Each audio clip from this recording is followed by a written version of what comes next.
안녕하세요. 수리수리 잼잼이에요. 오늘은 소수주의자 소식으로 해서 건강도 찾고 행복도 찾은 얘기예요. 여기는 미즈노 나박구 얘기예요. 나박구는 고아였어요. 10살 때부터 술을 먹고 감옥살이를 했고 감옥에서 재수의 관상이 일반인보다 다르구나 그런 사실을 발견하고는 관상 공부를 했어요.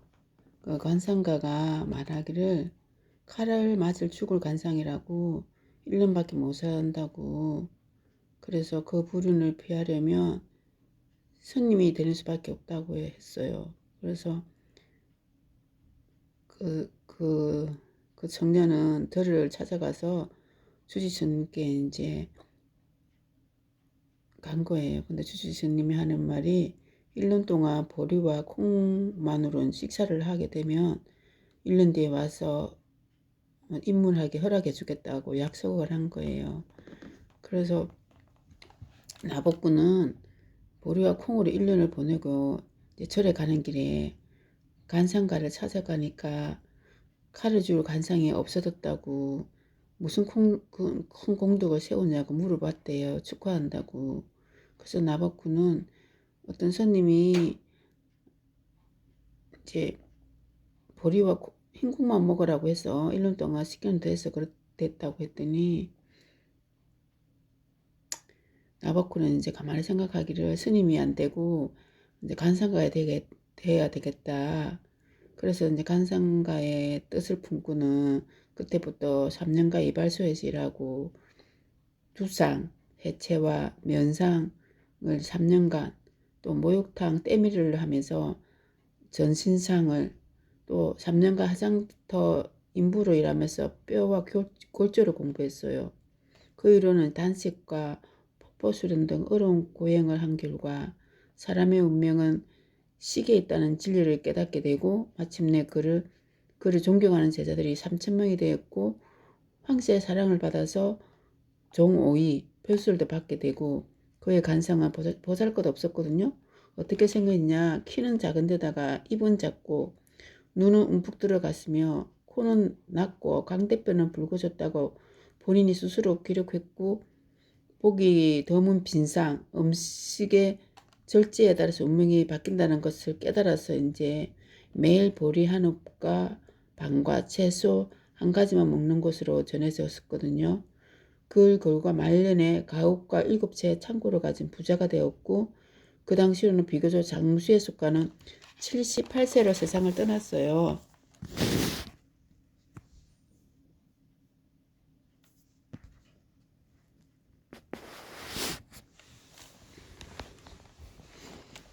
안녕하세요. 수리수리 잼잼이에요. 일제스 어서오세요. 푸니 철수님. 이거 소식주의자란 책이에요. 나복구. 고아였는데 자기가 1년만 되면 칼 맞아 죽는다는 소리 듣고 간상가한테 그 얘기를 듣고는 절에 갔다가 스님이 너 1년 동안 보리만 먹고 흰국만 먹으면 다시 온 받아줬구만 그래가지고 1년을 그렇게 먹고는 절에 갔더니 안 받아주는 거예요. 그리고 관상도 변했어. 그 철학가는 데 갔더니 관상가 갔더니 얼굴 상이 변했다고 이제는 다 좋아진다고. 그래서 갑자기 얘는 절 가는 스님들보다는 관상가가 되겠다 해서 3년간 이발소로 일하면 투상을 공부하고 목욕탕에서 때밀이를 하면서 전신상을 공부하고 또 3년간 화장터 인부로 일하면서 뼈와 골격을 공부했고 그래서 폭포수련도 하고 고행도 하고 하면서 아 사람의 운명이 시기에 있구나 진리를 깨달아서 그 사람이 관상 공부를 해서 이제 존경받는 사람들이 3,000명이 되고 왕실의 사랑을 받아서 종오이 벼슬까지 받게 되고 그의 관상은 보잘것 없었는데 키도 작은 데다 입도 작고 눈은 움푹 들어가고 코는 낮고 광대뼈가 붉어졌다는데 본인이 그렇게 얘기했는데요. 보게 된 빈상이었거든요. 그래서 음식이 음식을 절제하게 따라서 운명이 바뀐다는 큰 깨달음을 따라서 맨날 보리 한 곱에 채소만 먹고 그렇게 살다가 말년에는 가옥과 7채의 창고를 가진 부자가 되어 있고 장수도 해요. 78세 일기로 세상을 떠나거든요. 그 사람이 쓴 책이에요. 이 사람한테 많은 고민을 했대요. 고민거리를 털어놨대요. 어떻게 하면 됩니까? 어떻게 내가 이렇게 힘든데 어떻게 하면 됩니까? 그럼 그 사람이 그 얘기를 다 해주면 그 사람 고민거리가 다 풀어졌대요.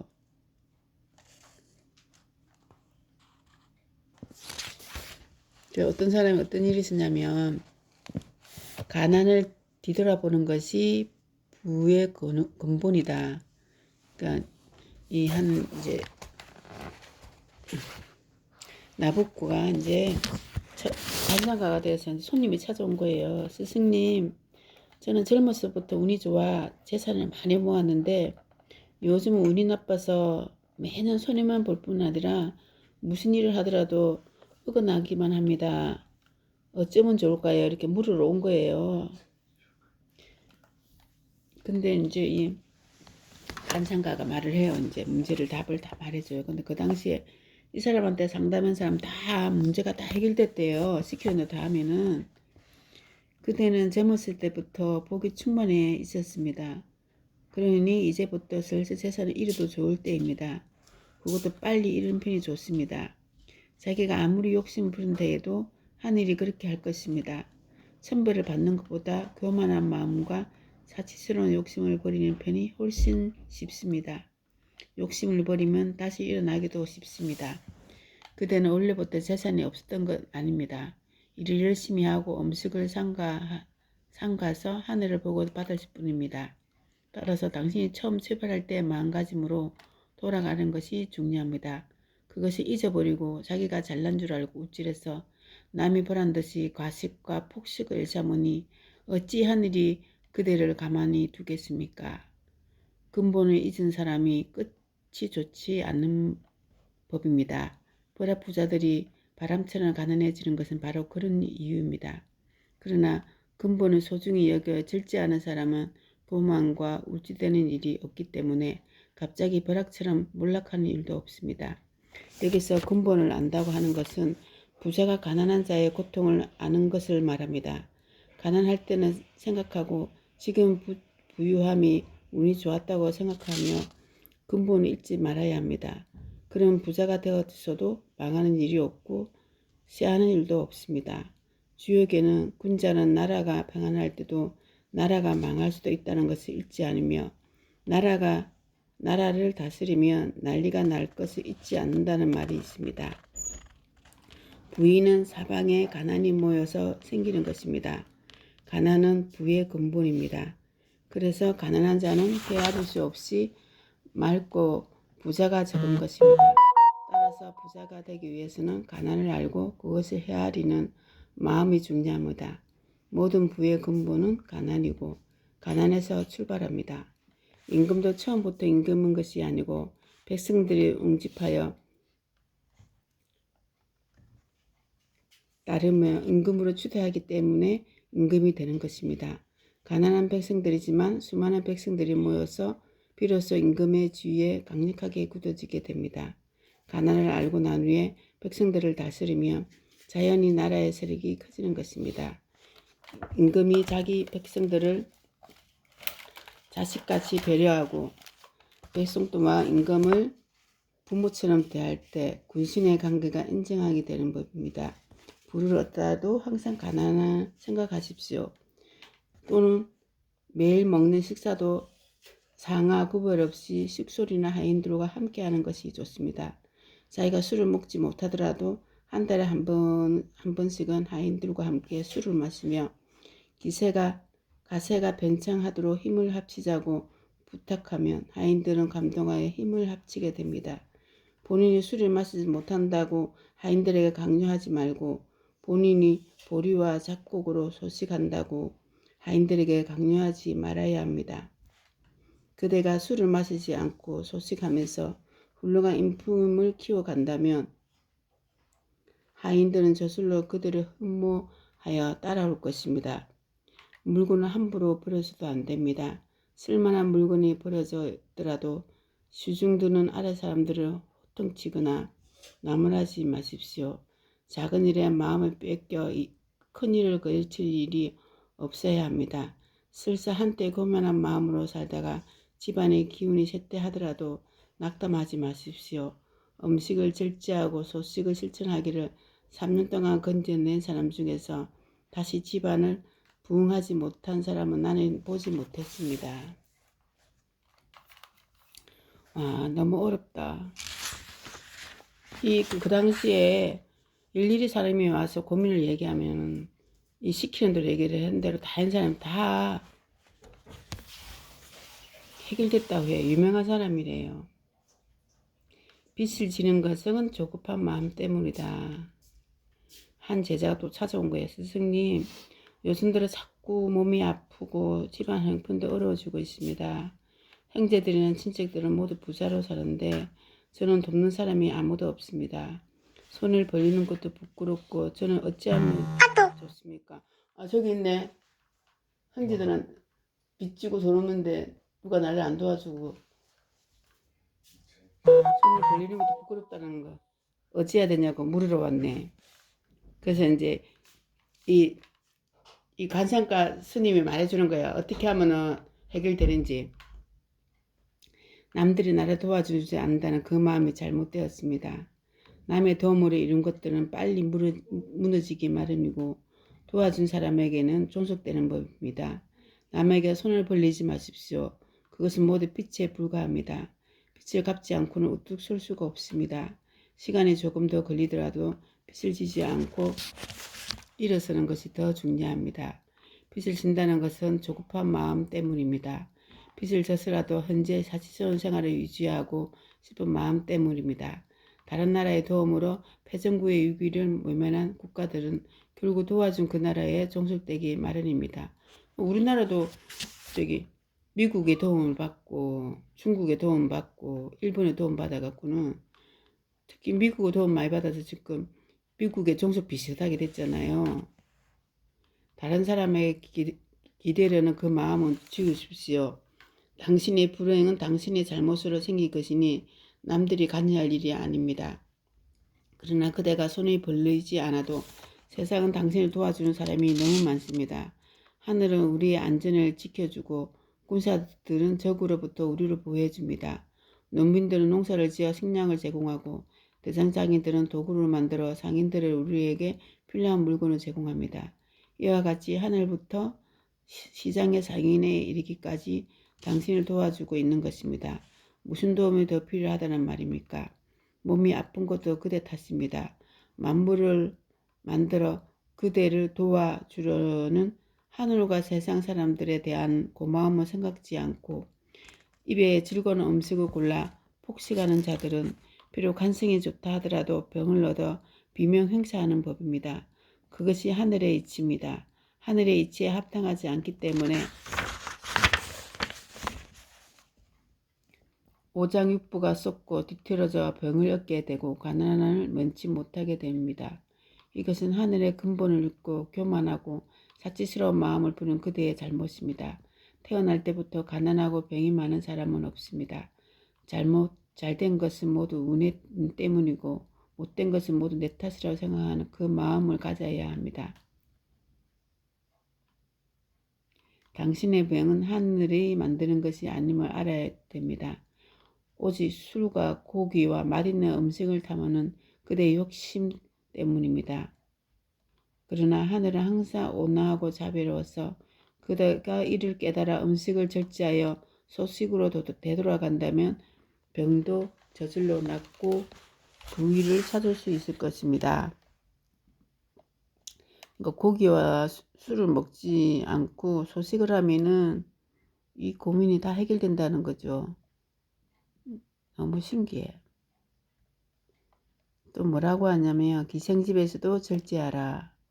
어떤 또 손님이 또 온 거예요. 스승님, 저는 음식을 절제하여 소식을 하는 일은 그리 어렵지 않다고 생각합니다. 그러나 기생집 다니는 것은 끊기 힘들어 고민하고 있습니다. 기생집에 드날들면 안 되는지요. 그래서 이제 스승이 말을 해요. 어찌 세상사가 그렇게 단순할 수 있겠습니까? 상인들과 벼슬아치들이 기생집을 드나들지 수 없다는 사실을 나도 잘 압니다. 기생집에 가더라도 파도 기둥을 붙잡고 서서라도 해안으로 살아 돌아올 수 있다는 정신으로 다해야 합니다. 그것은 근본은 술과 음식을 절제하는 일입니다. 기생집에 가더라도 술과 음식을 절제하는 거죠. 기생집에 가서 돈을 뿌리고 방탕하더라도 술과 음식을 절제하면 패가 망신하는 일 없다는 겁니다. 물론 유흥을 즐기기 위해서 가는 기생집에 술과 음식을 절제하는 것은 결코 쉬운 일이 아닙니다. 기생집도 인간들의 필요에 따라 존재하는 것이므로 유연한 사고로 대처해야 합니다. 이 또한 역시 음식의 절제가 근본입니다. 평소 음식을 절제하여 소식을 채취하는 사람은 가끔 기생집에 들은다 해도 크게 문제를 일으키지 않습니다. 정신이 살아있기 때문입니다. 그러나 평소에 식담을 부려 폭식하는 사람들은 기생집에 들어들며 배가 망신하기 마련입니다. 오사카 지역에 큰 상인이 있었습니다. 그는 많은 물건을 교류하여 오사카 지역의 최고의 거부가 되었습니다. 그는 기생집에 가 술을 마시더라도 절대 안주를 먹지 않고 술 한 잔만 마실 때마다 소금을 손가락으로 찍어 먹는 사람으로 유명했습니다. 왜 안주를 먹지 않냐고 묻자 정신을 잃지 않기 위해서라고 대답했습니다. 그는 아무리 술을 마음껏 마셔도 새벽에 가장 먼저 일어나 마당을 서는 사람으로 알려져 있습니다. 밥그릇을 대소는 사람에 따라 다르기 마련입니다. 그래 일반적으로 하루 3끼 합쳐서 3그릇을 밥을 먹는 사람은 2그릇을 줄여야 합니다. 또한 3끼 이외에 어떤 음식도 먹지 말고 소금에 절인 생선 이외에는 다른 미식을 탐하지 말아야 합니다. 기생집에서도 이를 반드시 지키면 몸과 마음을 반듯하게 유지할 수 있으며 말려는 집안이 기우는 법은 없습니다. 불을 닦는 것보다 불을 지키는 것이 더 어려운 것입니다. 이분은 뭐라 하냐면 술집에 가서도 친구 집 모임에 가서도 술이 음식에 넣으면 술을 먹되 안주를 먹지 말아요.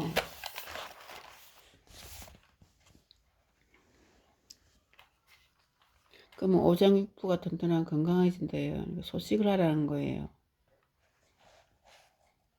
그래서 이 사람이 그 식견 드렸더니 좋아졌다고 그래요. 그리고 과도한 양념은 기생집과 같다. 또 한 제자가 또 와서 또 물어요. 선생님, 세상 사람들은 일을 근본으로 하고 음식은 가장 나중에 생각합니다. 선생님 말씀대로 음식을 절제하고 소식한다면 일을 조금 소홀히 해도 입신 출세할 수 있습니까? 이렇게 묻는 거예요.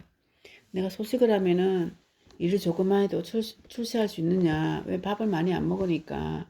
그랬더니 이 관상가가 말을 해요.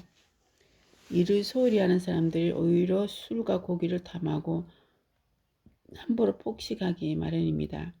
이런 사람들은 만사를 소홀히 하기 때문에 마음이 헛들어서 게을러지고 빈둥대는 법입니다. 오늘도 쉬고 내일도 쉬는 사람은 가식과 포식을 하기 쉽고 그 결과 얻어지는 몸의 불편을 핑계로 다음 날도 일을 하지 않습니다. 이런 일이 계속되면 병을 얻어 고생하게 됩니다. 일을 소홀히 하는 사람이 어쩌다 운이 좋아 재화를 얻더라도 그것이 자기의 덕이냐 교만하고 사치하게 됩니다. 일을 소홀히 하는 사람은 언제나 재화를 얻게 되며 세상 탓을 하고 남 탓하는 법입니다. 나는 이런 사람들을 수도 없이 만나보았습니다. 일을 하지 않고 남의 자취상을 탐하는 사람은 과식하고 포식하기 쉽습니다. 그것은 공짜로 얻는 음식이기 때문입니다. 공짜로 얻은 음식은 탕진하게 되고 쉽게 얻은 음식은 폭식하는 것이 하늘의 이치입니다. 가난했던 사람이 어쩌다 운이 좋아 재화를 얻은 경우 옛날에 자기와 같았던 가난한 사람은 무시하고 비난하기 일쑤입니다. 그들 속에 자기의 비천했던 앵모습을 보고 우쭐하기 때문입니다. 이런 자들은 결코 재화를 오래 지속할 수 없습니다. 사람들이 자신상을 탐하는 이유는 음식에 양념이 가득하기 때문입니다. 양님은 반드시 허기를 유발합니다. 없는 허기를 만들어낸다는 말입니다. 배가 이미 차 있는데도 불구하고 그 양념들이 입과 코를 자극해 자꾸 뱃속에 음식을 집어넣어 유혹합니다. 과도한 양념은 기생집과 같습니다. 아무리 기생집에 드나들어도 욕구가 채워지지 않기 때문입니다. 양념은 소금 하나로 족합니다. 소금 간만 한 단순한 음식을 먹도록 하십시오. 진정으로 열심히 기업에 종사하는 사람은 대식하고 폭식하는 법이 없습니다. 음식을 먹는 것과 일을 하는 것은 그 근본이 똑같습니다. 열심히 일하는 사람은 식사를 절제하는 사람이며 식사를 절제하는 사람이 열심히 일하는 사람입니다. 윗사람이 그대에게 너무 열심히 하지 말라고 하더라도 음식의 절제를 실천하는 사람은 만물을 진정성 있게 대하므로 일을 하지 않고서는 견디지 못합니다. 꽃이 활짝 피어있는 순간에만 인정받는 법이다. 또 한 제자가 와서 물어봅니다. 선생님, 시름꾼이나 예술인과 같은 사람들은 태도가 신중하지 않고 음식을 절제하지 않는데도 높은 곳까지 오르며 이름을 날리는 경우가 있습니다. 이는 어떤 연유인지 말씀해 주십시오. 이제 답해 줍니다. 이름난 씨름 선수들은 태어날 때부터 큰 체격과 담력으로 만인을 압도하기 때문에 호걸의 이름을 천하에 날릴 수 있습니다. 또한 장터와 예술인들도 몸 비루천하다 할지라도 태어날 때부터 가진 예술성이 만인보다 뛰어나고 훌륭하기 때문에 이름을 날릴 수가 있습니다. 비록 신문이 비천하다 할지라도 타고난 체력과 예술성이 훌륭하기 때문에 이름을 날리는 것입니다. 그러나 이러한 것들은 단지 일반 대중들은 눈요기가 될 수 있어도 그 가치를 진정으로 오래 인정받는 경우는 드물다는 사실을 명심하십시오.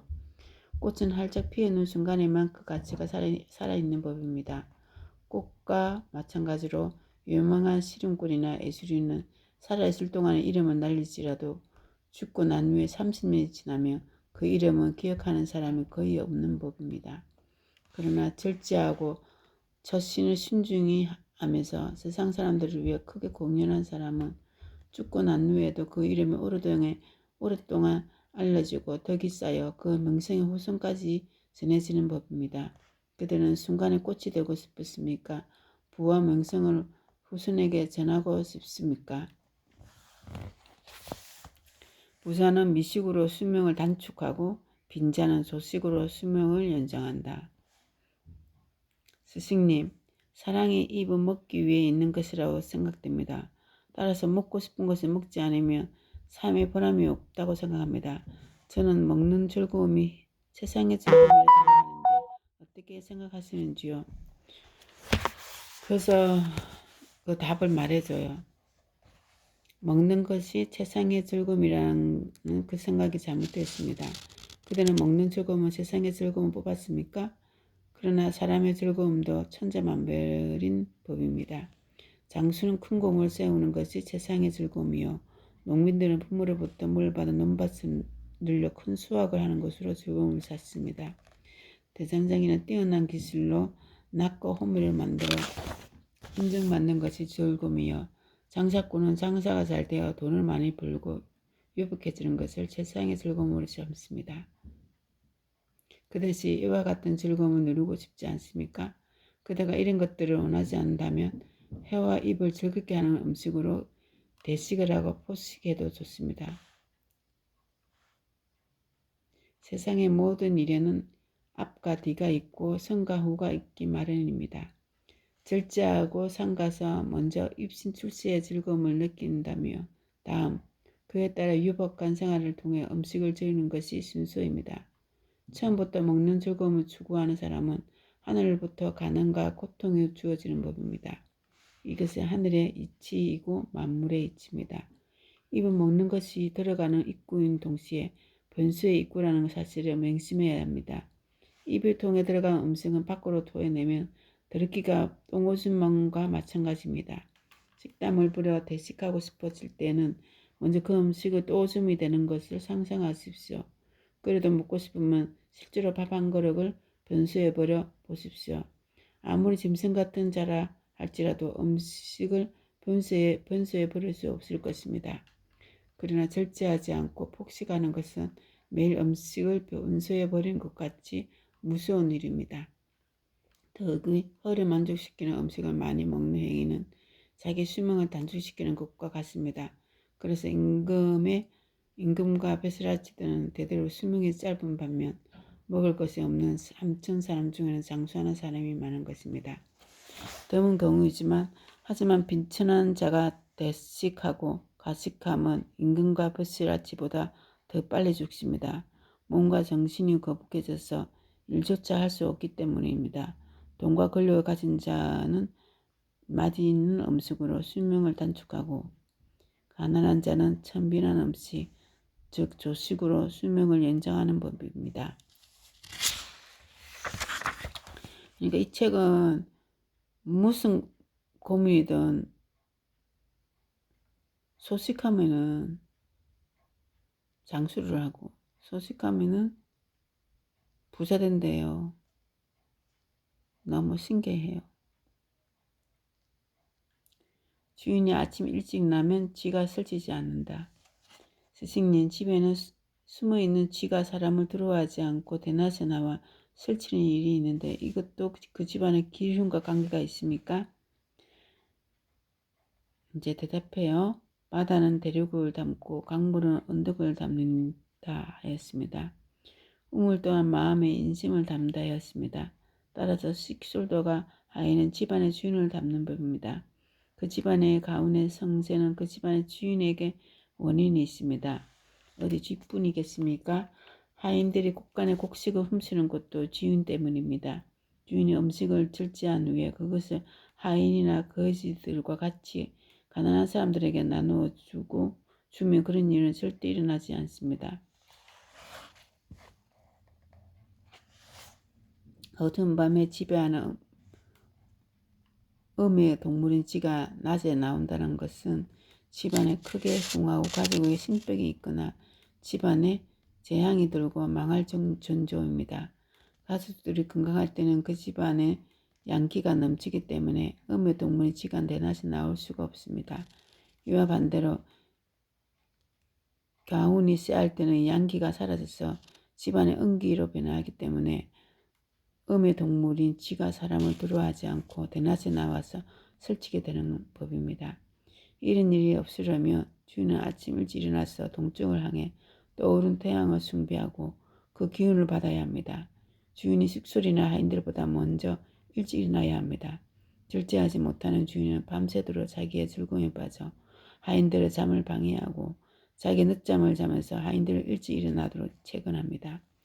스스로 미식가임을 자처하며 대식과 폭식을 하면서 가족들에게 전략과 근검을 강조합니다. 식솔이나 하인들은 호되게 부려먹는 주인은 집안은 지위와 도둑이 슬치고 결국 패가망신하게 됩니다. 세상에는 음이 있고 양이 있는 법입니다. 임금은 왕이고 양이고 백성은 음입니다. 임금 국가의 근본의 뼈대와 같습니다. 백성은 말단으로 그림자와 같습니다. 집안에 경사스러운 일이 생기면 임금이 백성과 함께 음식을 즐기는 것이 임금다운 행동입니다. 그렇게 하면 국가가 어려움에 처할 때 백성들이 자진해서 임금을 돕는 법입니다. 임금의 어리를 지키면 백성들의 어리를 지키는데 이것을 군신유의 타라고 합니다. 임금의 덕이 부족하면 백성 또한 백성은 다올 수가 없습니다. 따라서 임금의 처신에 따라 백성의 기륭이 결정됩니다. 세상의 모든 원리와 이치와 이와 같습니다. 따라서 간상만으로 기륭을 얘기해서는 안 됩니다. 결국 기륭의 원인은 모두 자기 자신에게 있기 때문입니다. 나는 이것을 내 간상법의 진리로 삼고 있습니다. 음식을 절제하면 간상이 변합니다. 간상이 변하면 운도 변합니다. 먹은 후 음식 말고 먹기 전에 음식을 신께 바치라. 스승님, 지금 저는 운이 대단히 나빠서 큰 고생을 하고 있습니다. 그래서 이번에 기도를 드리려 하는데 저희 기도에 대한 신의 응답이 있겠습니까? 운이 나빠져서 하는 게 잘 안 된다고, 어떻게 하면은 어떻게 기도하면 되고 어떻게 기도해야 신이 답을 얻을 수 있냐고 이제 관상가에게 묻는 거예요. 이 관상가가 이제 방법을 가르쳐 줘요. 신의 응답이 궁금해서 내게 묻는 그 마음이 잘못됐다, 이렇게 말을 해요. 참 마음으로 간절히 원하는 것이라면 신은 어느 곳이나 계시고, 그러니 내게 물어볼 필요 없고 내게 그것을 묻는 것은 그대의 참 마음이 아직 없기 때문이다, 이렇게 말을 해요. 그대가 원하고 구하고자 하는 것은 모두 신입니다. 그렇기 때문에 신을 감동시키는 참 마음이 통하면 당신의 모든 소원은 성취될 수 있고, 천일 밤 낮밤을 기도해도 그 기도 속에 참 마음이 있으면 참 마음이 없으면 신은 대답하지 않는다고 해요. 음식은 자기 목숨을 양생하는 근본이므로 음식을 헌납하라는 거예요. 그 일은 곧 자기 목숨을 헌납하는 같은 것이기 때문에 하루에 3그릇의 밥을 먹는다면 그릇만 먹고 한 그릇은 산에 남에게 헌납하라는 것입니다. 이 한 그릇은 헌납할 때는 자기가 믿는 신을 마음에 새겨두고 진실한 마음으로 기도하면서 헌납한다면 신은 적석에서 이를 기꺼이 받아들입니다. 또한 신에게 바치고 기도한다면 그것을 가난하고 배고픈 이웃들에게 나누어 주십시오. 옛날부터 신은 정직한 사람의 머리에 머문다고 했습니다. 탁한 것은 받아들이지 않고 참 마음만 받아주십시오. 충분히 먹고 난 다음에 음식을 헌납한다면 신은 그것을 기뻐하지 않습니다. 따라서 자기가 먹기 전에 음식을 헌납합니다. 모든 음식을 그렇게 헌납하면 세상에 소원성치 못할 것이 없습니다. 작은 소원은 1년, 큰 소원은 3년 정도 기도하면서 헌납한다면 소원하는 바를 반드시 얻을 수 있습니다. 옛날 센스이누에라는 지역의 큰 절에서 신에게 제사를 올리는 날이 되었습니다. 큰 스님이 절에서 일하는 남자에게 술을 사오라 했겠습니다. 술을 사서 절로 들어오는 길에 남자는 술이 마시고 싶어졌습니다. 양심이 있는 이 남자는 신에게 먼저 예의를 지켜야 한다며 커다란 바위에 술을 뿌려 기도를 한 다음 술을 마셨습니다. 술이 줄이던 것을 눈치챈 큰 스님이 남자를 크게 꾸짖고 다시 술 사오라 시켰습니다. 이때 허공에 큰 소리가 들려오기를 술은 이미 바위에 받았느니라 하셨습니다. 신은 그 남자의 마음을 이미 받아들인 것입니다. 뱃속을 8알만 채우면 병이 없고 6알만 채우면 천수를 누린다. 스승님께 매일 덕을 쌓기 위해 신에게 먼저 바치고 나중에 가난한 사람에 나눠주라고 하시는데 그 이유를 설명해 주십시오, 그런 거예요. 매일 자기 밥 한 그릇 들어 음식을 먹으면 똥오줌으로 변하고 맙니다. 적어도 좋으니 조금이라 들어놔서 자기가 신봉하는 신에게 헌납한 후 이것을 다시 배고프고 가난한 사람들에게 나누어주는 일은 정말로 큰 음덕입니다. 그 속에 참된 마음이 담겨져 있기 때문에 신이 한없이 기뻐하실 것입니다. 비록 그 음식에 신께서 싫어하는 고기라 할지라도 더럽다거나 부정하다는 말을 하지 않고 그 진실을 받아주십니다. 신은 고기가 아니라 바치는 사람 마음을 보시는 분이기 때문입니다. 배부른 사람이 밥 한 그릇 바닥에 남아있는 한 술의 밥을 더 먹었다고 무슨 이익이 있겠습니까? 그러나 굶주린 사람에게는 한 술의 밥이 곧 생명입니다. 그렇기 때문에 베푼다는 것은 큰 자비인 동시에 음덕인 것입니다. 자기가 먹을 것을 다 먹은 후에 남은 음식을 베푼다는 것은 속임수인 동시에 죄를 짓는 것입니다. 사람이 다른 사람을 속일 수 있을지라도 신을 속일 수 없습니다. 신은 우매한 인간의 일거일족을 꿰뚫어 보고 있기 때문입니다. 자신의 몫을 남에게 베푸는 것이 진정한 의미의 음덕입니다. 이때 베푼다는 그 교만한 마음까지 버려야 합니다.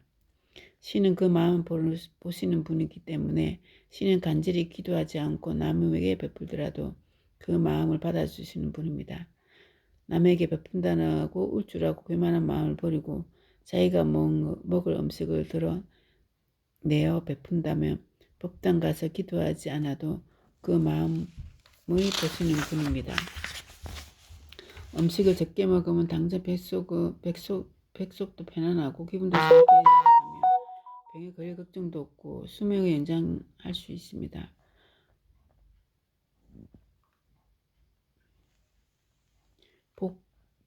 복팔문무의 말이 있는데 뱃속을 8알 채우며 병이 없어진다는 말입니다. 그런데 복이분천수라는 말도 있습니다.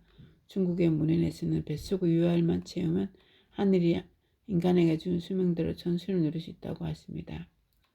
그렇게 해서 하루하루 새끼밥을 절제하면 하루에 한 대의 음득이 되고 한 달이면 몇 마리의 음득이 되며 1년이면 몇 가마의 음득이 됩니다. 그렇게 10년이면 곳간을 가득 채울 음득을 찾게 되는 셈입니다. 이것을 바판으로 해서 입사는 출세할 수 있습니다. 이와 같이 자기 스스로 음득을 찾지 않으면 하늘의 복을 기대할 수가 없습니다. 땅에 떨어진 곡식은 참새의 먹이로 주어라. 선생님께서 곡식을 소중히 여기십니다. 그런데 곡식이 땅에 떨어도 그것을 줍지 않는 것이 진정 음덕이라고 말씀하십니다. 한 톨의 곡식이라도 버리면 천지의 덕을 잃어버린 것 아닙니까?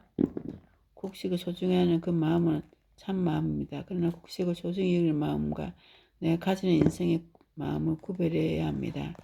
하늘의 아버지이며 땅은 어머니입니다. 곡식은 모든 하늘에 있는 태양과 비를 맞아 어머니가 낳은 자식들입니다. 그러니 인생과 마음 버리고 어머니에게 돌려주십시오. 땅이 버리는 것이 아니라 자연에게 돌려준다는 마음을 가지십시오. 돌려준 곡식은 한 톨은 참새를 먹이고 제비를 먹일 것입니다. 짐승이 먹지 못하더라도 다음에는 열매를 맺게 될 것입니다. 곡식은 버려진 것이 아닙니다. 그것들은 모두 자연으로 돌아가는 것입니다. 세상에 남들이 버린 것을 받아먹고 생명을 유지하는 존재도 있기 마련입니다. 따라서 자연에게서 다시 내놓는 것도 하늘의 섭리입니다. 곡식은 사람에게만 귀한 것이 아니라 참새에게도 귀한 것입니다. 땅에 떨어진 곡식을 염려하지 마십시오. 그들은 곡식을 적게 먹도록 힘쓰고 미식가가 되지 않도록 경계하는 것으로 속합니다. 참새가 뱀을 먹을 수 없듯이 자신의 신분에 가한 음식을 탕함하며 병을 얻어 앓게 되고 결국 음식을 먹을 수도 없는 지경에 처하게 됩니다. 이것이 자연의 이치입니다. 부자들은 자가를 내세우지 않는다. 스승님, 저는 부자가 될 간상이라 하는데 아직도 이처럼 가난합니다. 또한 저는 장사꾼이기 때문에 부자들이 신분을 높은 기인들과 항상 교제하고 있습니다. 성공한 사람들은 관계를 통해서 부자가 된다고 들었는데 어찌 저에게는 그 시기가 오지 않는지 가르침을 주십시오. 부자들은 교제해야 성공한다는 그 생각이 잘못됐습니다. 그대가 비록 부자가 될 관상을 갖고 있다 해서 부자나 개인들과 교제해야 성공할 수 있다는 생각을 가지고 있는 한 절대 성공할 수 없습니다. 신분이 낮은 자가 신분이 높은 자들과 교제하면 그 덕을 잃고 마는 경우가 허다합니다.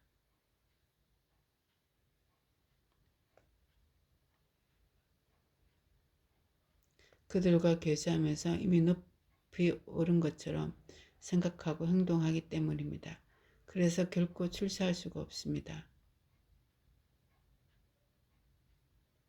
교제하는 부자와 기인이 음덕을 쌓은 사람들이라면 당신은 지금부터 뻗어나갈 수 있습니다. 그들이 경멸하고 소식하면서 덕을 쌓은 사람들이라면 그들은 당신에게 큰 힘이 되므로 두려워할 필요가 없습니다. 그러나 그들이 방만하게 자기와 부와 신분을 내세우는 사람들이라면 고세할 때마다 그대도 오만하게 되고 방자하게 될 것입니다. 오랜 세월 덕을 쌓아 부를 이루거나 신분을 높인 사람들은 자기를 내세우지 않습니다. 그러나 쉽게 돈을 번 사람들은 자기를 내세우지 못한 달입니다. 남들이 알아주지 않기 때문에 자기를 자꾸 내세우려는 법입니다. 그대가 교제하는 사람들은 나를 알지 못합니다. 그러나 그분들과 대부분 소문도 내지 않고 자기를 내세우지 않습니다. 스스로 빛나기 때문에 그럴 필요가 없습니다. 아직 가난한 사람인 그대에게 모습을 내보였다면 그들은 10중 8구 거짓거리의 졸부들입니다.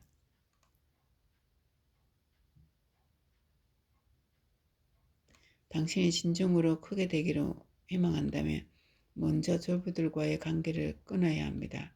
그것에 앞서 부자들을 만나면 부자가 될 수 있다는 헛된 희망을 버려야 합니다.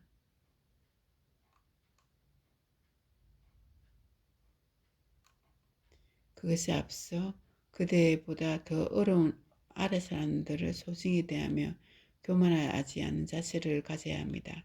그런 다음에 참마음으로 부자들과 진심으로 교제해야 합니다.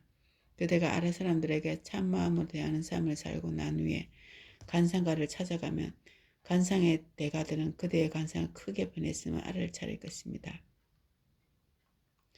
또한 나중에 부자를 우뚝 섰을 때 가난한 사람들이 그대에게 존경한다는 말을 해도 우쭐해 하는 교만함을 경계하십시오.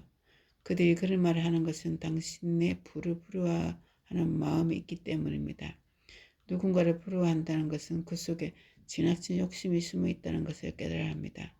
그러한 교제는 당신을 우쭐하게 해서 마음을 망가뜨릴 뿐이니 또 명심하기 바랍니다. 빨리 자라는 나무는 속이 비어있다. 스승님, 친구를 보면 그 사람 됨됨을 알 수 있다고 했는데 부자들과 교제하지 말라는 스승님 가르침과 모순이 있는 건 아니지요. 그들은 아직도 내 말 참뜻을 깨닫지 못하고 있습니다. 사람 마음은 물그릇에 담기면 목마름, 사람은 생명을 살릴 수 있는 귀한 물이 되지만 술병에 담기면 생명을 망치는 술로 변하는 법입니다. 부자들과 교제하고 싶어하는 마음은 하루라도 빨리 출세하고 싶어하는 조급한 마음이기 때문입니다. 빨리 자라는 대나무는 속이 비어 있습니다. 대나무는 나름 그 용도가 다양하더라도 콩글에 큰 기둥을 쓸 수 없고 백년에게 품위를 유지하는 가구로도 쓸 수 없습니다.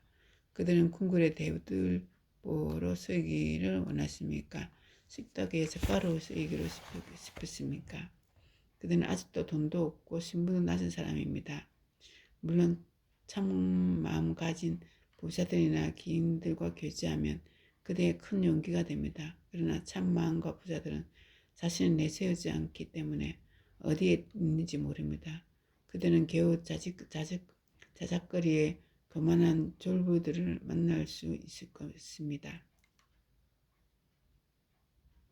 그들을 만나 교제하면 마치 자기가 갑자기 부자나 기인이 된 것처럼 교만한 사람으로 변합니다. 얼마 남지 않은 돈은 미식의 사치로 탕진하게 됩니다.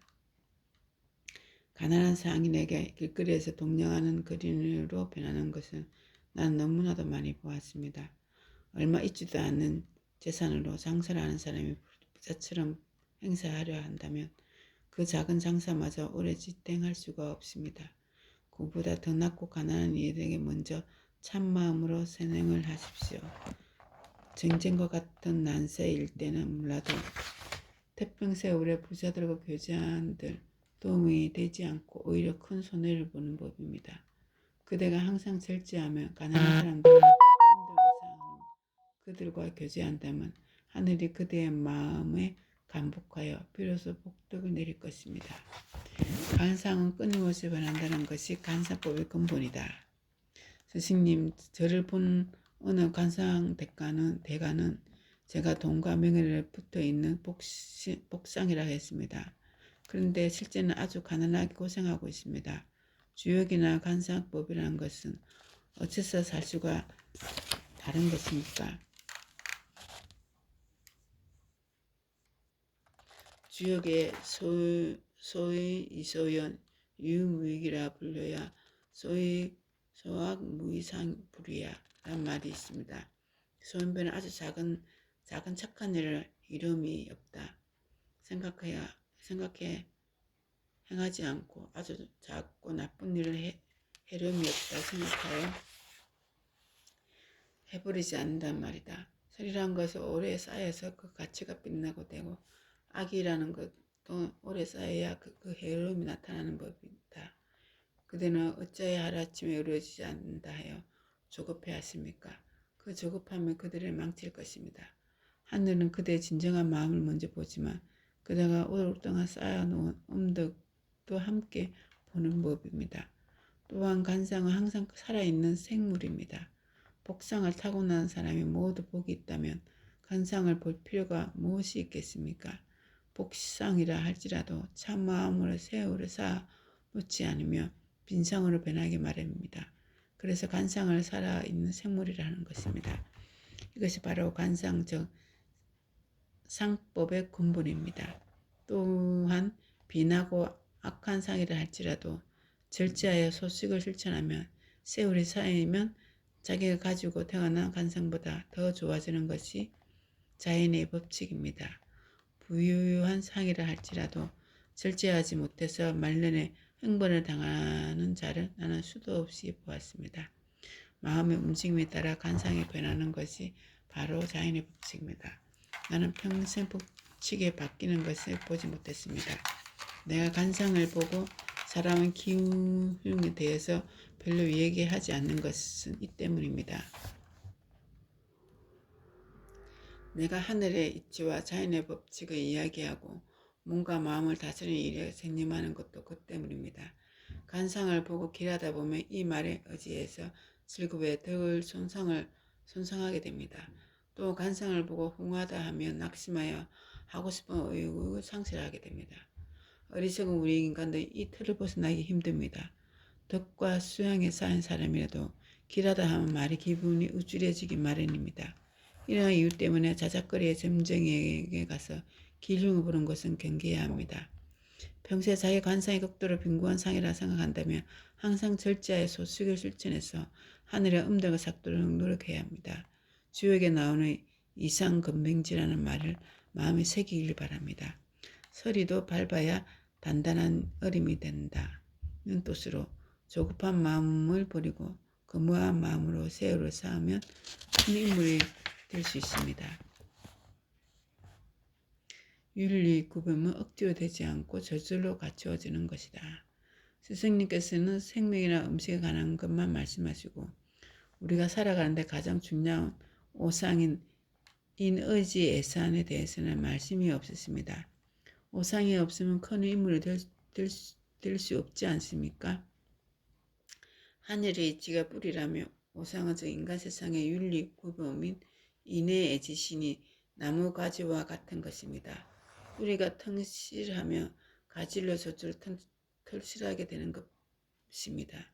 인간은 천지덕을 근본으로 삼고 있으므로 큰 인물에게는 오상은 저절로 갖추어지는 것입니다.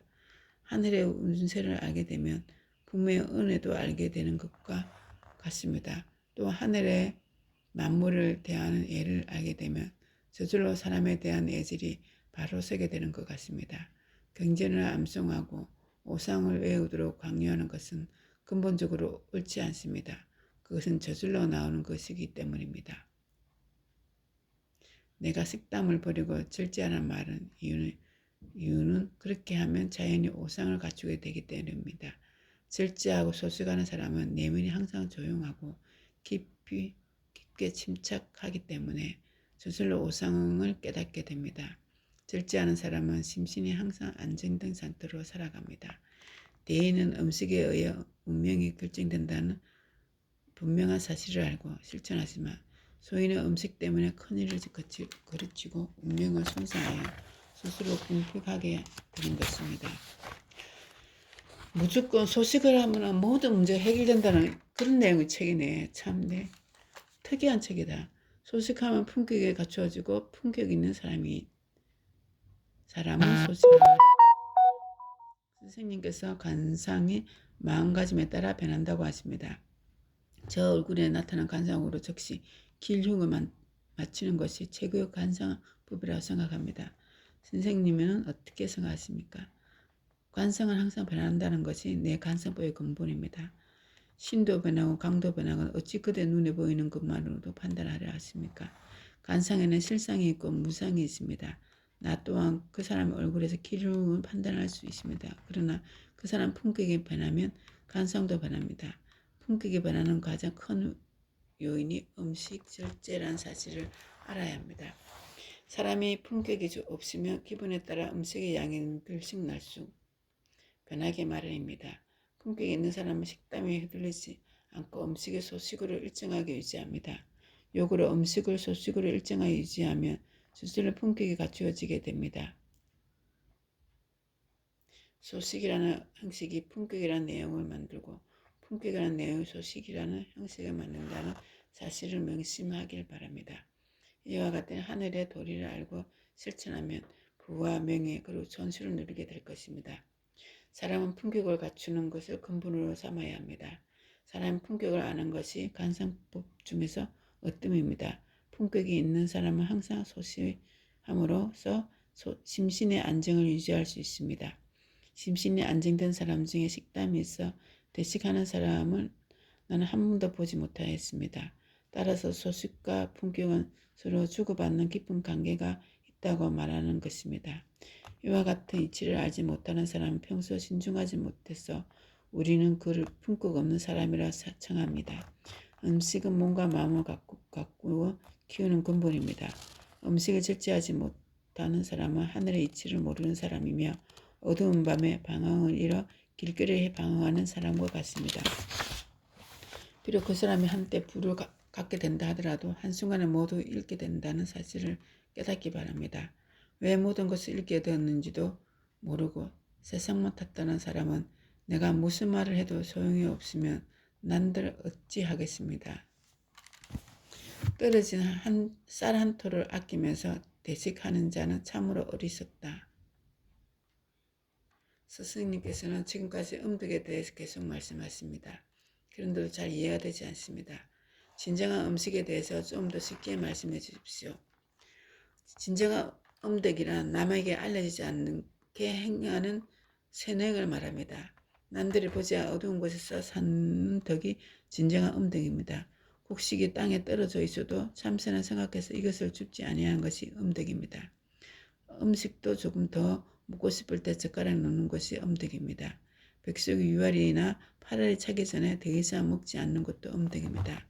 아무리 작은 일이라도 만물의 소홀히 취급하지 않으며 소중히 여기는 것이 진정한 의미의 음덕입니다. 진정으로 음덕을 모르는 자는 한 달의 곡식이 땅에 떨어진 것이 아깝다고 주워서 주머니에 넣습니다. 그러면서도 맛있는 음식을 뱃속에 가득가득 구겨 넣습니다. 떨어진 곡식은 참새나 닭과 같은 짐승들이 먹이로 사용된다는 사실을 알아야 합니다.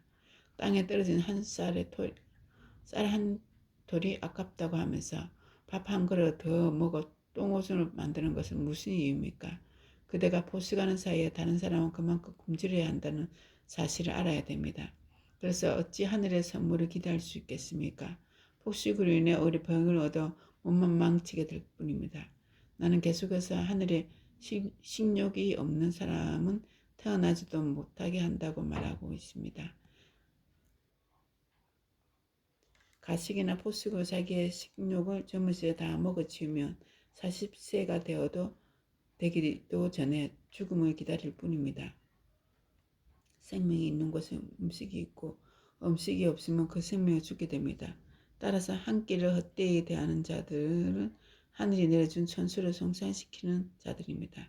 따라서 미식하고 대식하고 포식하는 자는 그리고 자기의 수명을 깔아먹습니다.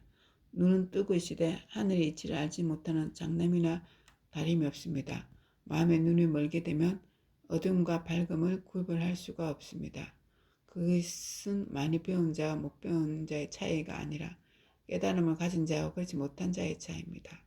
눈 맑은 스승도 우물에 빠진다는 옛말의 가슴에 새기십시오.